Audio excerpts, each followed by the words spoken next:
आज मु आपण मानक पई ओडिया स्टाइल दहीबरा आलुदम रेसिपी नहीं आसी।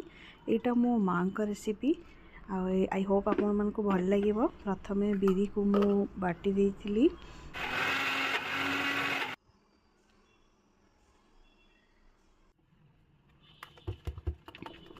एबे टिके लुण देकिना बिरी को भल भाव फेंटी नेबे, ताहले सेटा फुलिबो।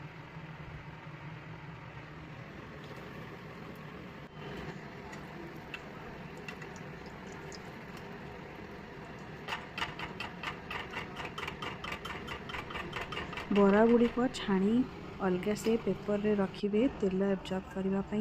तापरे दही फेंटी नेबे। दही रे पानी, लुण, जीरा लंका गुंड, चाट मसला दे ताको भल से मिक्स कर नेबे।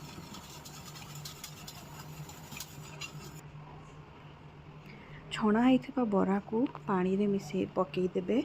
तार टिके डेरी परे ताकू चिपी बाहर करी दही रे पकेइबे। एमिति करिले बरा गुड़िक दही को भल भाबे एब्जॉर्ब करिवो।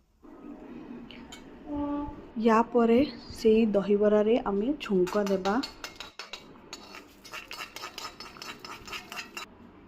एबे आमे आलुदम आउ घुगुनी पाई मसला प्रिपेयर करिबा।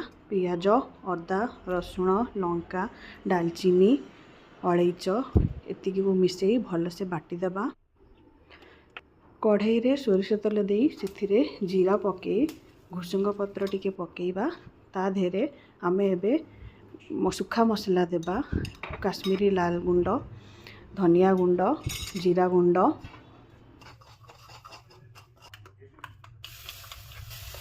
एबे बाटी थिबा मसला को एथेरे पके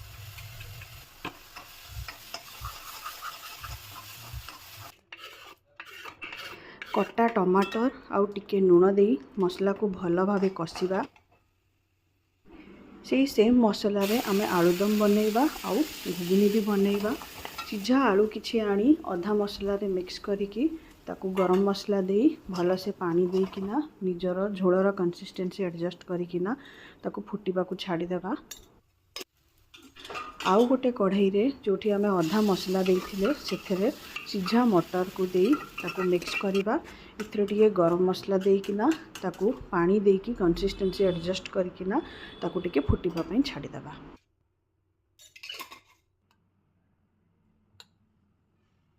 एबे आमे दहीबरार प्लेटिंग करिबा।